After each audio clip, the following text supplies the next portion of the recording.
Bonjour à toutes et tous et bienvenue dans la 7e illusion. Je suis Skullkid et je serai pour la première fois votre host sur ce débat critique et je serai accompagné de Joe de la chaîne Le Fil d'Ariane qui me tient à l'œil pour que je ne dise pas trop de bêtises. Comment vas-tu, Joe? Bah, ça va très bien et toi? Oh, bah ça va, écoute. Le débat critique d'aujourd'hui sera consacré à Kill, long métrage indien tourné en Indie réalisé par Nikhil Nagesh et coécrit avec Ayesha Syed, je ne sais pas comment on dit, sorti dans les salles françaises le 11 septembre 2024 et ayant depuis reçu le Grand Prix Nouveau Genre Canal+ à l'Étrange Festival. Festival dont d'ailleurs il me semble que tu étais, Joe, que tu as vu toute la compétition long métrage et que sortira bientôt un article sur le sujet sur le site de la 7e illusion. Très brièvement, ton avis sur cette compétition? Pour avoir couvert l'étrange pour la 4e fois, c'est la moins bonne édition. Voilà. Et mon avis sur la compète, je n'ai mis plus de la moyenne à qu'un seul film. Ah, ok. Ah, bah, c'est celui que j'ai vu, du coup. Non? Et celui qu'on a vu ensemble. À moins Oui, celui-là. Il était en Parce que La Jeune compète. Femme et l'Aiguille, je l'ai vu à Cannes. Ah oui, bah oui, tu as déjà vu. Donc, Kill, ça raconte l'histoire d'Amrit, interprété par le mannequin Lakshya, un membre des forces spéciales d'élite de la police indienne. Il est amoureux de Tulika, qui est jouée par Tanya Maniktala, la fille d'un riche industriel qui veut la marier à quelqu'un d'autre. Et alors que Tulika part avec sa famille dans un voyage en train pour New Delhi, Amrit la rejoint en Tsum Tsum avec son ami et collègue Viresh, et là, le train se fait braquer par une troupe de bandits qui semble constituée d'une grande famille étendue. Au casting également, il y a, attention, je vais dire des noms, Abhishek Chauhan dans le rôle de Viresh, Ashish Vidyarthi dans le rôle du patriarche des bandits, et Raghav Juyal dans le rôle délicieusement détestable de Fanny. Je me tourne vers ce bon vieux Joe et je te demande solennellement, qu'en as-tu pensé de Kill? Et ben, en tant que fan de cinéma bollywoodien, j'avais une immense hâte sur ce film d'action qui promettait du gore et qui promettait une réalisation, pourquoi pas, plus grand public au niveau de l'étrange. Et malheureusement, j'ai été plus que déçu. Parce que le film rush beaucoup trop.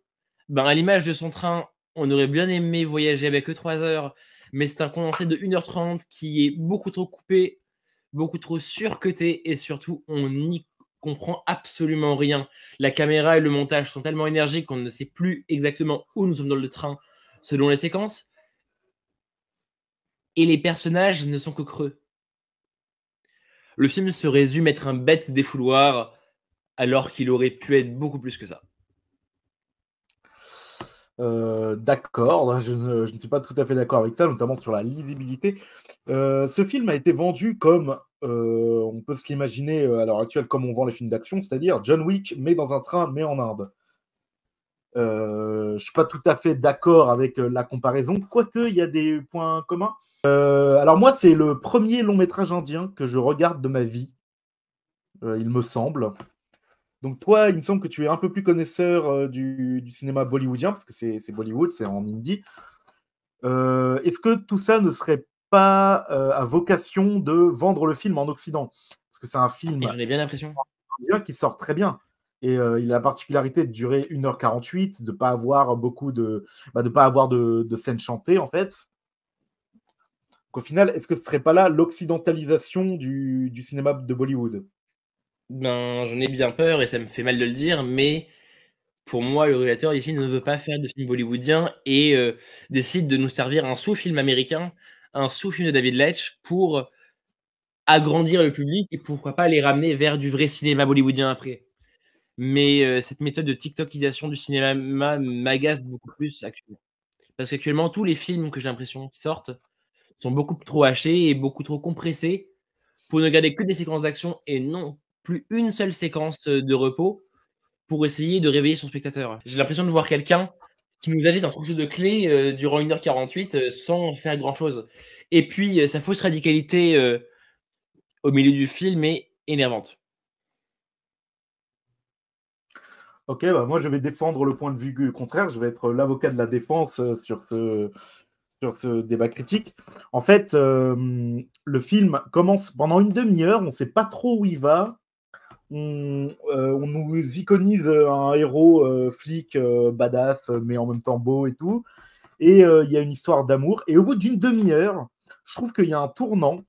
Alors, je ne spoilerai pas, mais il y a un tournant. Il y a l'écran titre qui s'affiche au bout de 30-40 minutes. Et à partir de là, le film change du tout au tout. et propose des séquences. Alors moi, j'ai été tenu quand même par, notamment par les variations dans le scénario, le fait que finalement, il n'y a pas vraiment de... Il y a les barrières morales qui s'effondrent, et il y a toujours des rebondissements, je trouve. Alors, toi, tu trouves que la mise en scène ne suit pas, mais moi, je trouve qu'il y a quand même des rebondissements dans où sont les personnages, de quel côté du train, avec qui, quelle est la menace, avec tous ces personnages qui ont chacun leur... Enfin, pas tous, hein, parce qu'il y a 50 personnes dans cette famille, mais je pense notamment au... Alors, j'ai oublié son nom, mais le grand et gros qui sert un peu de demi-boss et De qui... quel côté? Du côté des méchants, ils ont un mec balèze qui est habillé en bleu.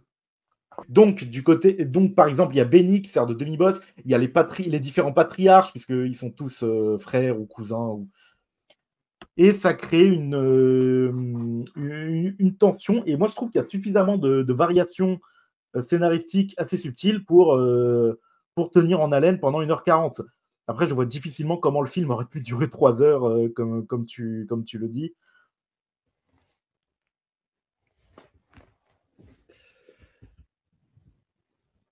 Mais le film aurait pu durer 3 heures. Tu gardes tous les dialogues du film, il dure 3 heures. Tu crées une vraie intrigue, il dure 3 heures.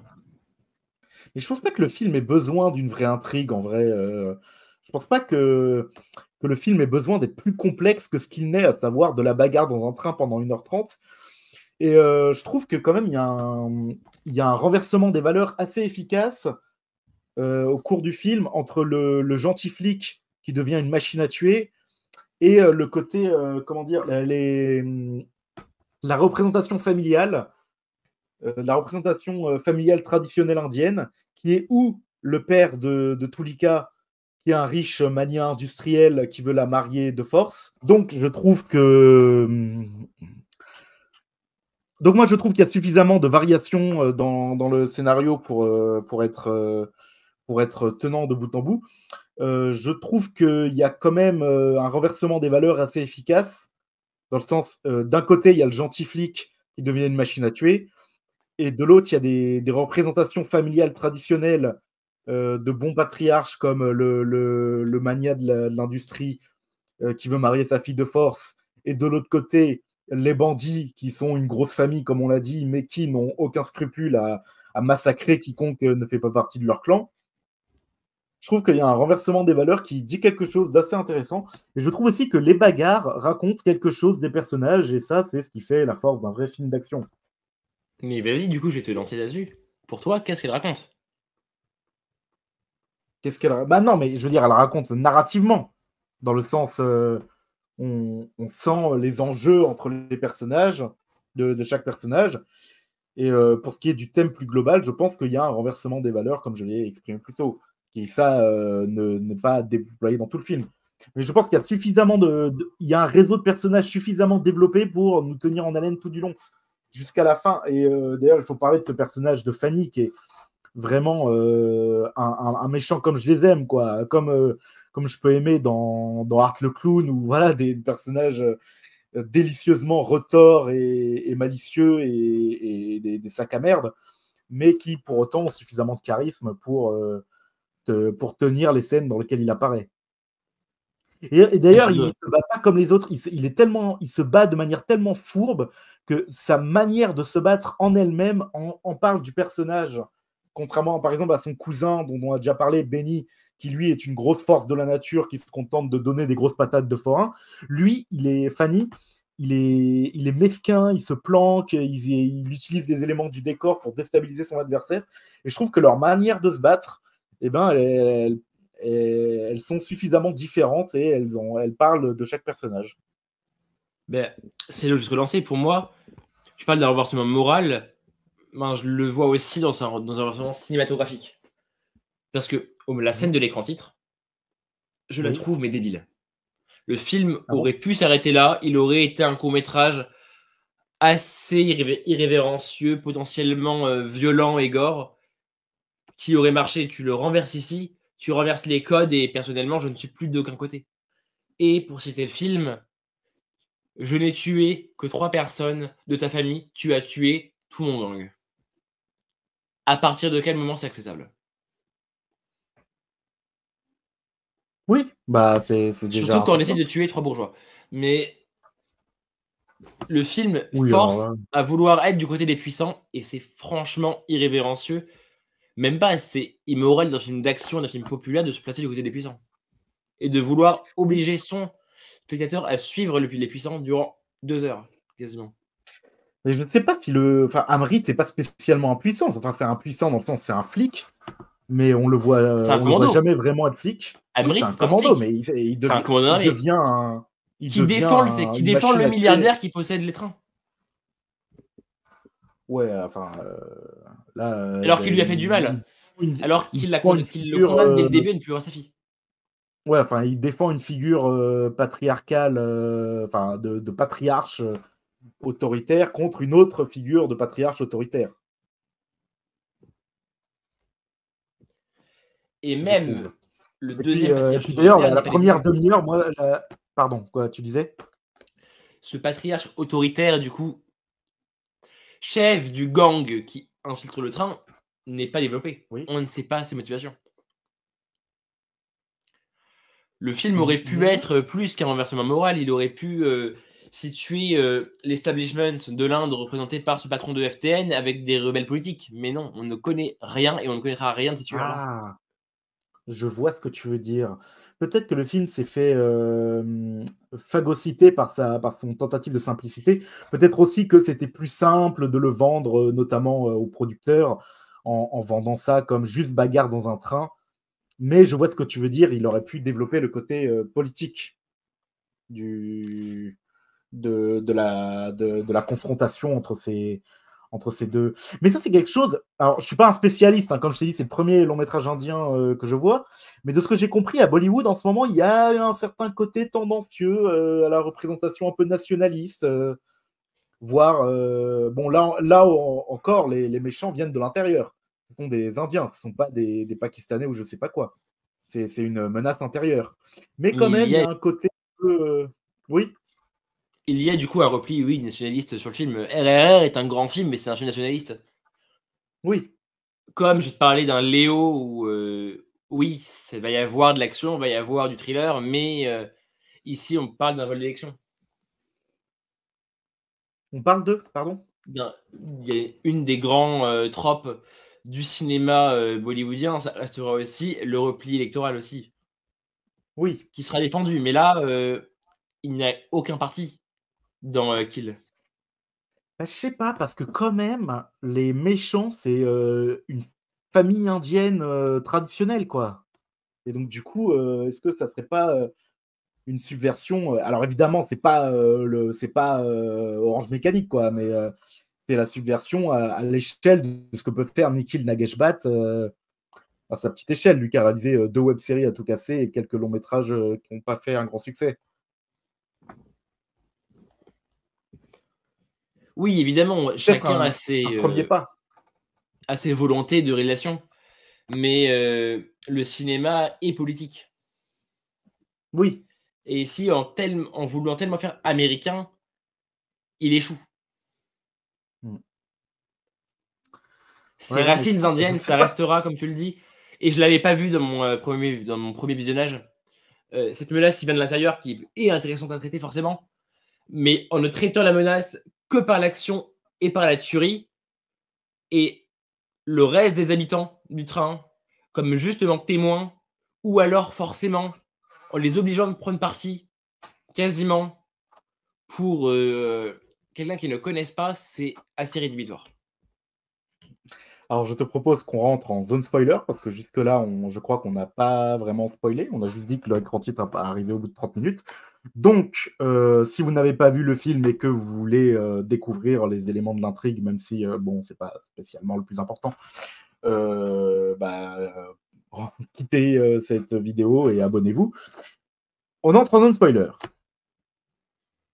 La fin, la dernière scène, le personnage est détruit et donc du coup, il est pas spécialement, enfin, il est vraiment abandonné, enfin abandonné pas spécialement, mais il est, gisant, dans la gare et n'a plus que ses souvenirs.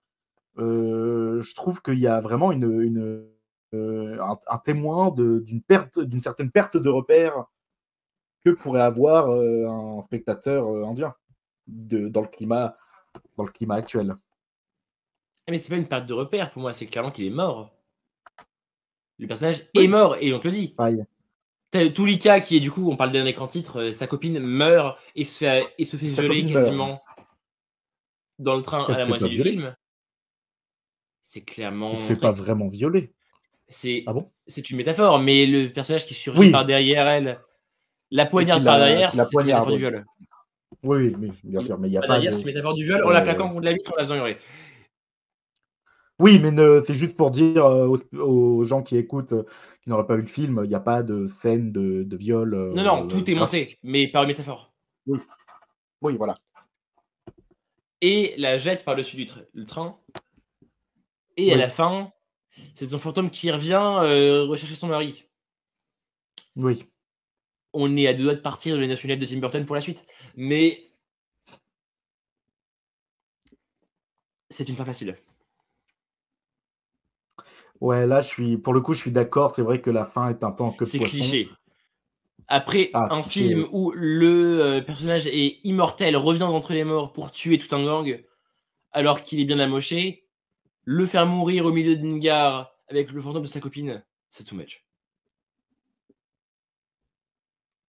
Oui, mais ça contribue à la perte de repère moral dont je parlais. Est-ce que finalement, ce mec est un gentil? Bon, je sais que tu vas me dire qu'on aurait dû traiter les motivations des différents personnages plus en profondeur pour mieux ressentir ça.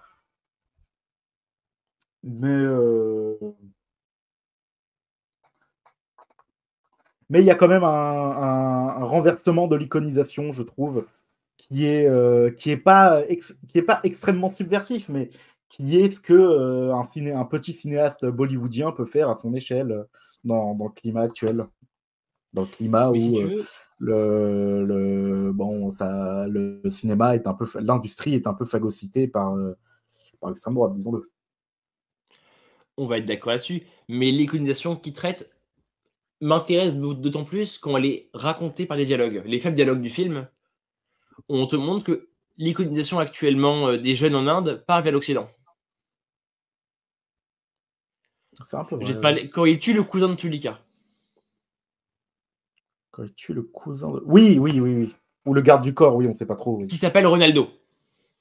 C'est vrai, dans les sous-titres, parce que je crois qu'il a un autre nom en hindi, mais... Et Mm.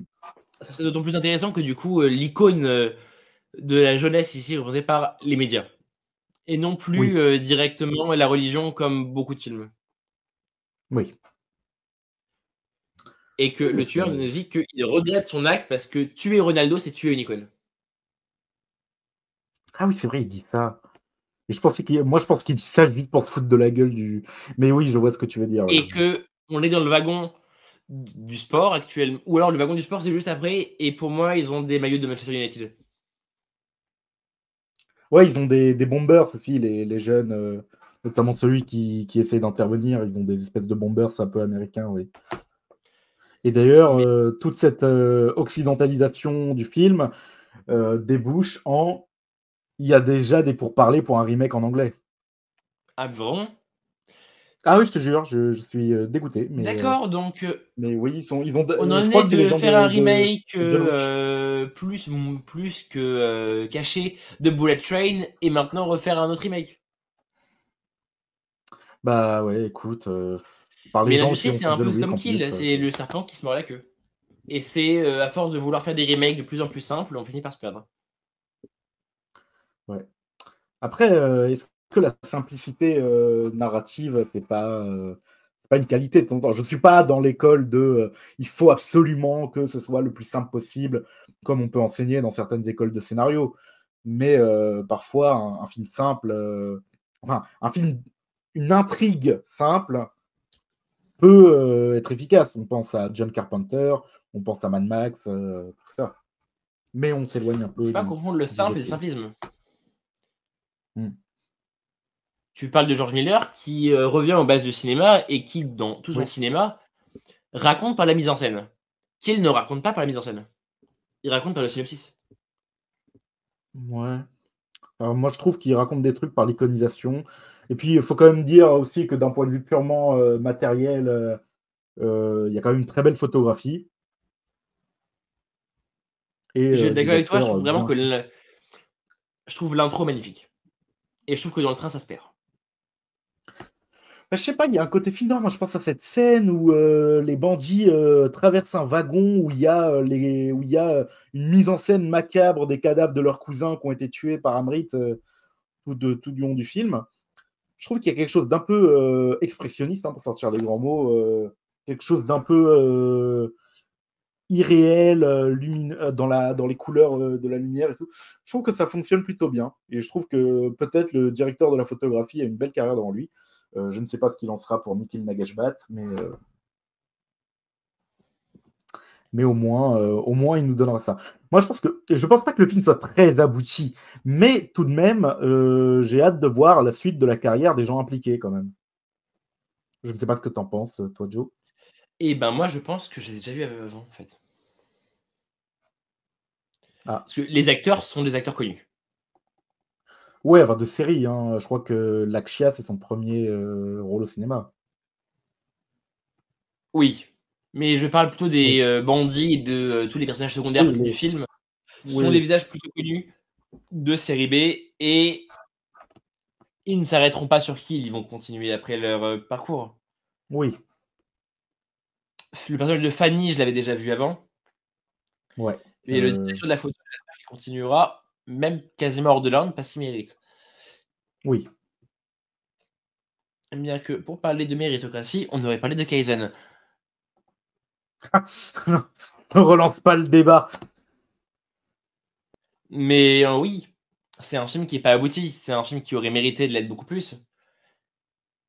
Et on espère au moins qu'avec son Grand Prix, il retournera à l'étrange festival. Oui, c'est vrai, parce il a quand même gagné le Grand Prix, même si, de ce que tu m'as dit, Joe, ça a l'air d'être plutôt par défaut. Donc je pense qu'on peut conclure là, à moins que tu aies quelque chose à rajouter sur Kill de Nikhil Nagashbat. Ben, je vais ouvrir une parenthèse avant qu'on finisse du coup sur les films d'action de l'étrange. Oh, oui, si tu veux. Et oui, s'il fallait donner le prix à un film d'action qui le mérite, parce que en face, il y avait Sayara, qui est potentiellement la pire chose que vous verrez en action. Ah oui. Qui est un film... C'est indien aussi? non, qui est un film turc. Oui.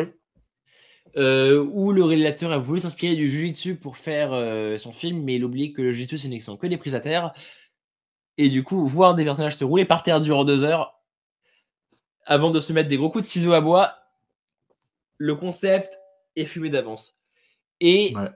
c'est un film amplement misogyne et qui traite le corps de la femme et les agressions faites aux femmes d'une manière la plus débile possible, à côté Kill et Ugandara. Ouais, on retrouvera ton article sur le site de la 7ème Illusion. Je pense qu'on le mettra en description si l'article est sorti avant cette vidéo. T'as quand même des recommandations de trucs sortis dans l'étrange festival? Vous verrez très sûrement un article ou des critiques débats pop sur le film d'Adam Elliott, Memoir of a Snail, qui est bouleversant, ou alors peut-être un article sur The Visitor qui a vraiment dynamité l'étrange. Ouais, j'ai cru voir ça. C'est très. Ou Comment encore dire sur Hells, ou une interview du réalisateur de Hells qui va arriver et qui est ce que Ah, vous verrez de mieux en film de genre français. d'accord. Eh bien, merci Joe. Merci à vous de nous avoir écoutés jusque-là. Et on se retrouve pour d'autres débats critiques sur la chaîne de la 7ème Illusion et sur le site. Au revoir. Au revoir.